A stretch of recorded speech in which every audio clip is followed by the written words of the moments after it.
Selamat sore para netizen dimanapun kita berada, salam inspirasi bagi kita semua.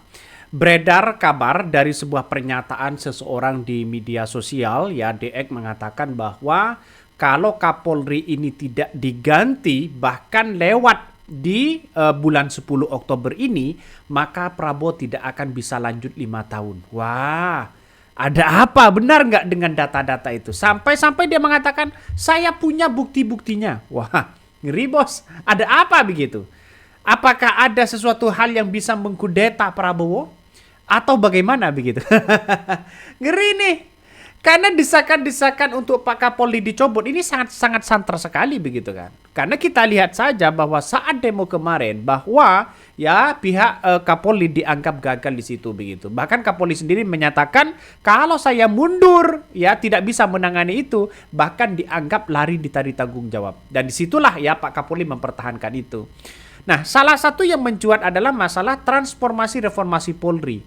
Ini mencuat lagi begitu kan ya, dengan transformasi Polri yang dilakukan oleh sosok Prabowo sendiri. Artinya ada apa di balik ini semua? Persoalan-persoalan ini kemudian dibongkar habis-habisan begitu kan ya. Kalau kita amati, coba kita lihat begitu kan ya. Saya pertontonkan ini salah satu video begitu kan ya, yang kemudian mengatakan kalau Pak Kapolri Pak Listio Sigit ini tidak diganti, maka kemudian ini akan menjadi Prabowo tidak akan bisa lanjut selama 5 tahun. Kabarnya begitu. Kan geri-geri sedap bos. Coba kita baca ini. Jika tidak mundur, Prabowo jadi korban. Saya bertanggung jawab, Pak Jenderal Listio Sigit Prabowo. Sebelum Anda jadi Kapolri, di pesawat setelah pulang saya dari Pamingke, mengurus perkara di Polsek Pamingke, sudah tahu saya kalau Anda mau jadi Kapolri. Jadi saya juga udah katakan, Anda tidak boleh lewat bulan 10 menjadi Kapolri. Kalau tidak, Presiden Prabowo tidak lanjut 5 tahun. Ingat ini. Apabila Anda tidak segera diganti pada bulan 10 Oktober paling lama, Presiden Prabowo Subianto tidak lanjut 5 tahun menjadi Presiden Republik Indonesia. Ingat ini omongan saya ini. Ingat, saya sudah banyak mengatakan terkait dengan nubuat. Terkait dengan Anda, ada bukti bahwa sebelum Anda ditunjuk oleh Presiden Joko Widodo jadi Kapolri, saya sudah tahu duluan. Sebelum beberapa wali kota menjadi wali kota 2 tahun sebelumnya, saya sudah tahu duluan. Termasuk sebelum Prabowo jadi presiden, saya sudah tahu duluan. Ada bukti-bukti. Itulah pernyataan tadi begitu kan. Artinya sangat gentar sekali begitu kalau ini terjadi begitu kan. Kenapa? Kalau ini kan sudah bulan Oktober begitu. Sudah bulan Oktober, apakah Prabowo ini akan mengambil tindakan atau bagaimana? Ini dibongkar habis-habisan begitu. Nah, pernyataan-pernyataan inilah yang kemudian banyak sekali dan santer di media sosial yang seolah-olah wah ada apa dan sebagainya. Apakah nanti kalau Prabowo ini dikudeta misalnya begitu diganti tidak bertahan sampai 5 tahun, maka yang menjadi posisi pertama di situ kan Gibran. Wah. Geri-geri sedap ini. Geri-geri sedap. Coba baca komentar-komentarnya ya. Sudah ada yang tahu sebelum dia mereka lantik dan menjabat. Ada apa dengan Republik ini? Wah, ngeri sedap bos. Begini nih ya, tipikal boomer kalau ngamuk nggak diawali dengan konteks ya, tapi langsung ngegas. Wow. Negara sudah jadi apa ini? Sudah jadi boneka semua. Rakyat jadi bancakan partai. Apa dan siapa pejabat mereka yang sudah atur bagaikan judol ya? Siapa mereka itu? Tugas kita semua membongkarnya. Ini komentar-komentar salah satu netizen. Tapi bagi kami, kita lihat saja realitasnya begitu. Setiap pemimpin ada yang memuaskan dan ada yang tidak begitu kan ya. Nah, kalau toh pada hakikatnya transformasi reformasi Polri yang kemudian sekarang ini begitu dianggap sebagai tandingan untuk Presiden Prabowo, saya kira ini harus diselesaikan. Kenapa? Karena Polri ini begitu kan ya, sekarang ini lagi dievaluasi begitu. Desakan-desakan begitu banyak begitu kan ya. Desakan agar Presiden Prabowo Subianto ini melakukan reformasi kepolisian negara Republik Indonesia atau Polri begitu kan ya, kian menguat. Dan bahkan tidak hanya itu, tidak hanya menjadi evaluasi, kalau bisa Pak Kapolrinya diganti karena sudah waktunya, kabarnya begitu. Nah, sejumlah tokoh lintas agama dan masyarakat sipil yang tergabung dalam gerakan Nurani Bangsa ini menyampaikan langsung aspirasinya. Nah, ini sebagai evaluasi keutuhan dari Kapolri itu sendiri.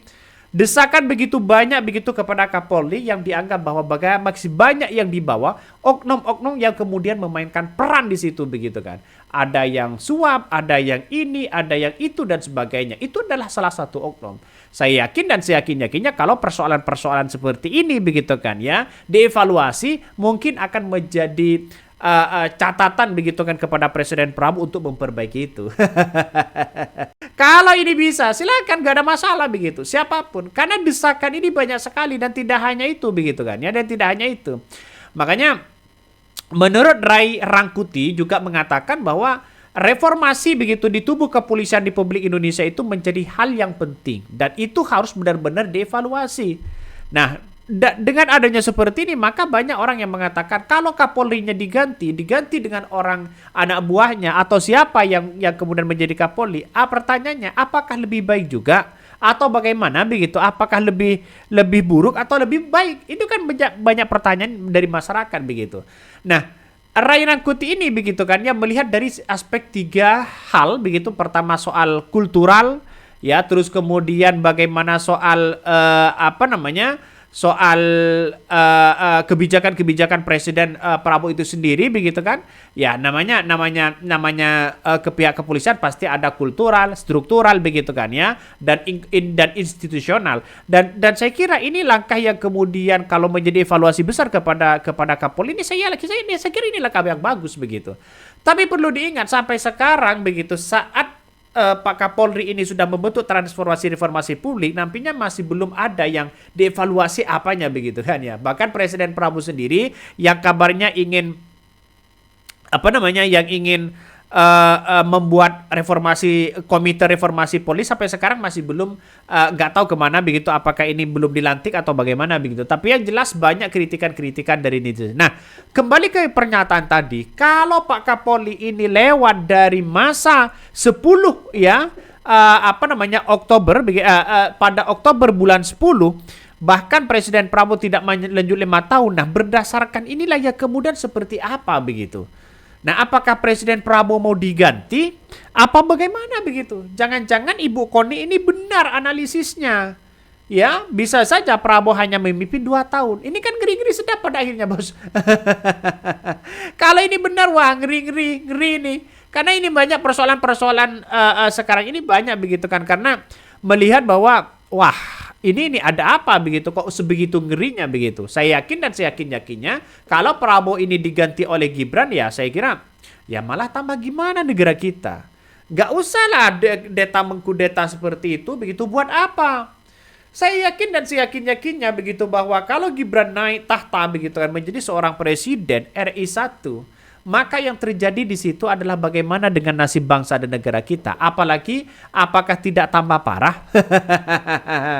Sekuat Prabowo saja masih di seolah-olah dipermainkan dari para oligarki ya yang punya kepentingan besar terhadap negara dan bangsa kita begitu.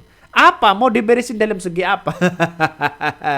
Itu salah satu kritikan netizen banyak sekali begitu. Nah, Mabes Polri ini dan sekarang ini kabarnya sudah merotasi sejumlah perwira tinggi atau pati begitu kan ya. Di perwira menengah juga dari Pamin dia di penghujung bulan September 2025 kemarin. Ya, dalam surat telegram Kapolri masing-masing ya bernomor ST 2132 ya. 34 ya, dan bahkan ada sekitar 60 personel Polri yang harus dimutasi dari jabatannya. Ada apa? Apakah hasil dari transformasi reformasi itu begitu kan atau bagaimana begitu kan? Nah, mutasi dan rotasi jabatan ini ya karena dianggap dinamis ya dalam tubuh Polri dan bahkan merupakan bagian dari proses pengembangan karir dan memperkuat organisasi untuk menjawab tantangan kontemporer saat ini. Nah, saya pribadi melihat bahwa yang penting Kapolri itu berjalan sesuai dengan apa yang kemudian dilakukan oleh rakyat. Ya, kalau rakyat meminta silakan, karena ini adalah bagian dari civil society kita begitu kan yang disenjatai, maka kemudian ya bekerjalah dengan rakyat. Semuanya harus bekerja dengan rakyat begitu. oknum-oknum yang bermain di dalamnya, ya seharusnya ini diberantas habis-habisan di situ. Orang-orang mereka begitu kan ya, yang kemudian hanya menjadi pengendali, hanya oknum yang memainkan peran tambang ilegal dan sebagainya, ini harus benar-benar diberantas. Tapi kalau tidak diberantas, sama aja mau bentuk transformasi reformasi atau membentuk reformasi, komite reformasi dan sebagainya, percuma begitu. Karena negara kita ini mau diberesin di segi apanya? Segi hukumnya kah? Segi ekonomi kah? Atau segi apa begitu kan ya? Hanya itu aja mereka begitu. Makanya Prabowo ini kalau memang benar-benar ingin menunjukkan bahwa Presiden Prabowo ingin bersih-bersih dari hal-hal yang kemudian oknum dan sebagainya, ya bentuklah ya komite reformasi itu begitu sebagai bentuk evaluasi kepada Kapolri begitu kan. Saya melihat Pak Kapolri ini Listio Sigit sudah waktunya sebenarnya sudah diganti begitu. Tapi prestasinya sangat luar biasa juga. Ada prestasinya begitu kan ya. Artinya dia punya karir juga begitu. Tidak mungkin Presiden Jokowi, Presiden Prabowo begitu kan mengambil sampai 2 kali begitu kan untuk menjadi ya Pak Kapolri di situ begitu. Benar nggak begitu? Jadi saya kira ini langkah yang kemudian bagus begitu kan ya kalau ini dibuat begitu. Tapi banyak sekarang desakan-desakan itu. Nah, kembali ke yang tadi, tolong tanyain dong apa ya nubutannya untuk Wapres Gibran. Terus apakah ada ya apakah ada juga nubuatan ya di tahun 2005 memiliki akun Fufufafa. Apakah transaksi deal politik di belakang layar yang muncul dari komitmen di lingkaran? Ini ke salah satu netizen. Sudah kemana-mana begitu. Skenario jabatan ternyata semua udah diatur. Salah satu komentar netizen mengatakan seperti itu. Dan juga mengatakan ya, dengerin tuh, bilangin no ke bosnya. Ini salah satu yang kemudian mengatakan begitu. Hati-hati Pak Prabowo kalau sudah seperti ini. Kenapa Bang? Karena kita tahu bahwa persoalan-persoalan seperti ini bisa saja yang sepele bisa saja membuat jadi banyak begitu, jadi besar begitu. Nah, kita tahu bahwa di negara kita ini kan negara demokrasi begitu. Semuanya harus serba dievaluasi. Prabowo ini sudah pusing nampaknya begitu. Padahal ini sudah beredar statement-statement seperti itu. Nah, pertanyaannya sekarang apakah benar seperti itu? Kita tunggu saja. Kalau semisal Pak Kapolri ini lewat dari 10 Oktober ini ya, atau bulan 10 Oktober ini begitu, berarti kan hanya menjadi analisis, hanya menjadi dugaan-dugaan besar begitu kan ya, apa yang terjadi sebenarnya. Bahkan seperti itu begitu. Makanya yang saya katakan tadi, kalau Pak yang saya katakan dari orang ini begitu kan ya, muncul di X ini mengatakan bahwa kalau nanti begitu lewat dari bulan 10 Oktober ini ya, maka kemudian ya Prabowo tidak bisa melanjut 5 tahun. Nah, saya merasa bahwa wah benar nggak seperti itu begitu. Jangan-jangan analisis dari KONI begitu, jangan-jangan ini benar. Kan itu logikanya, Bos. Banyak muncul narasi-narasi itu begitu kan. Dan pada akhirnya siapa yang bersalah? Nah, coba kita baca lagi komentar-komentar dari netizen, banyak sekali pro dan kontra begitu. Ini ada yang mengatakan ikan busuk berawal dari kepalanya. Ya, ini juga salah satu cara memutus rantai ya, geng Solo. Apakah seperti ini ya? Semua harus direformasi ya, bukan hanya di tubuh Polri dan sebagainya. Ya silakan begitu kan. Ini tergantung dari Presiden Prabowo Subianto. Ini banyak sekali kritikan-kritikan dari netizen dan komentar-komentar dari netizen. Tapi saya mengambil kesimpulan bahwa ya Presiden Prabowo nampaknya sekarang ini disegani begitu. Pak Kapolri sekarang ini disegani begitu kan. Saya kira hal-hal seperti itu tetap menjadi evaluasi dari rakyat. Siapapun orangnya dong. Siapapun orangnya. Karena kita tahu bahwa kalau negara kita ini tidak dievaluasi siapapun begitu, maka seolah-olah tindakan-tindakan itu kan akan muncul dari mereka sendiri begitu kan. Kalau ini tidak menjadi evaluasi begitu, saya kira Prabowo harus secepatnya begitu kan ya, menyusun bagaimana komite reformasi Polri ini, biar menjadi evaluasi bersama, rakyat tentram, aman dan sebagainya, dan tidak ada oknum-oknum lagi. Oke, mungkin itu yang kami sampaikan ya. Tonton terus di channel Honda di Podcast Rakyat ini, jangan lupa di subscribe.